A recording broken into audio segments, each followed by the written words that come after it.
Okay, so this is a good example of a ball being kicked towards a wall. And it's kinematic, so we're going to use an XY chart with our initial velocity, final velocity, acceleration, delta, and time for each. To get our initial velocity in the x, we need to do v cosine x, and that's 16. And to do initial velocity in the y, we're going to do v sine y, which gives us 12. Acceleration in the x is always in the x unless we have air resistance or some other force in the x to change it. But in this case, we don't. Acceleration in the y is due to gravity, so it's going to be 10 meters per second squared. We're going to call positive up in this problem since it's kicked upward. As usually, if anything's upward, we call positive up.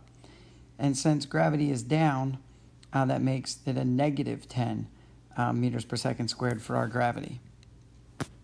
It says that delta x is 32. And we're not going to do anything with the 2.5 meters. We're going to just hold on to that and compare to it later.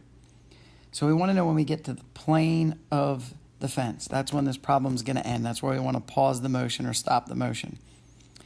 So we're going to use delta x equals 32 to stop the movie. So that right there is when we can get our information. So we solve for the time using our delta x equation. We substitute our variables. Delta x is 32. Initial velocity is 16. We're solving for time, and acceleration is 0, so that term goes away. And we find that the time is 2 seconds. So it takes 2 seconds for the ball to get to the wall. We can then use that in our y equation to find out what delta y would be. So we bring in our initial velocity at 12, our time of 2 seconds, our acceleration, and then our time squared again. And going through the algebra, we find out that delta y for this problem is 4 meters, so it'll definitely be over the fence when it gets there.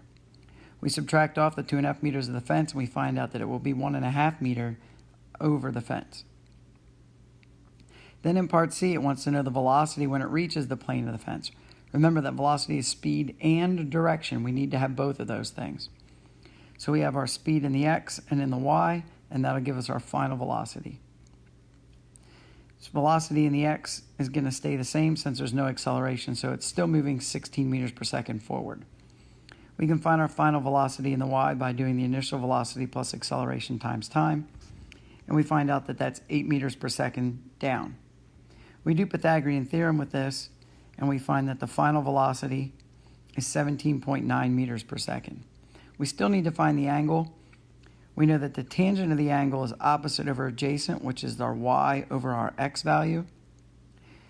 We want to know theta, so we need to do the inverse tangent of both sides to get rid of that tangent on the left and have just theta remaining.